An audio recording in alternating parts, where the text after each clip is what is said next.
So after we have our prayer, verbal praise, and the singing, then we go straight into the prayer points. The scripture first? Scripture and the prayer points. Okay. Scripture to the prayer points. And after the prayer points is when we do our hashtag. And then that's when the dance comes up, the first dance, if we're having two.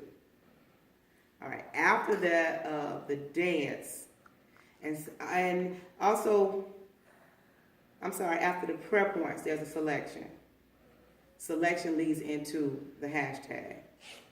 So then we'll have the dance, and after the dance, that's where we kind of see where the direction from the elders are coming as far as how they want the rest of the service to go. If there'll be two dances, if there'll be a selection in between the two dances, or dance, and then the word comes up. The offering is taken up at the end. But even in that, there still has to be this constant flow. It's still not a break because the word has come. There has to be a flow. And if you notice, many times Pastor Brenda will come up. Mostly it's been her. She will come up and she starts to exhort the people. But she takes it from whatever the song is or for wherever we are, and she takes it to, she begins to flow with it, hype it up, do whatever, to just get the people more engaged and more involved. Or whatever's on her.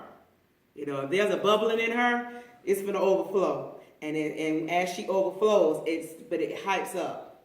And it intensifies, I think is a better word, intensify. Because it's not just to get you in an emotional move, but it's just to take it to a different level. And that's okay, because as we're driving, sometimes you have to drive faster, and then you might get to a curve and you need to slow down. So there's different speeds in what has to happen in the service, but there still has to be a flow, and that's normally what happens. So when the dance comes up, or if she asks for another selection, or anything, there still has to be this continuous flow, and not like we're just doing a checklist. That's what it, don't want it to feel like we're doing a checklist. Did we do this? Did we do that? No, this is all a part of, it's one big thing, and we're just moving through it. Think of it as one big canvas, and these are all different parts of the canvas, and we're just moving through the canvas as we get to the total picture. So, what we really have to focus on and work on is being 100% of the time. If you need time to warm up so that you can be on point when it's time for you to catch the baton, you got to do it before 10:30, because at 10:30 everybody should be warmed up and ready to go. Because if for any reason things get shifted, so instead of doing prayer points and praise, we might go from the prayer to a dance.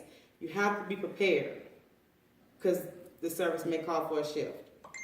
But if I'm 100% and I'm ready to go, it doesn't matter when you call me up or when it's my turn to catch the baton. I'm ready to run.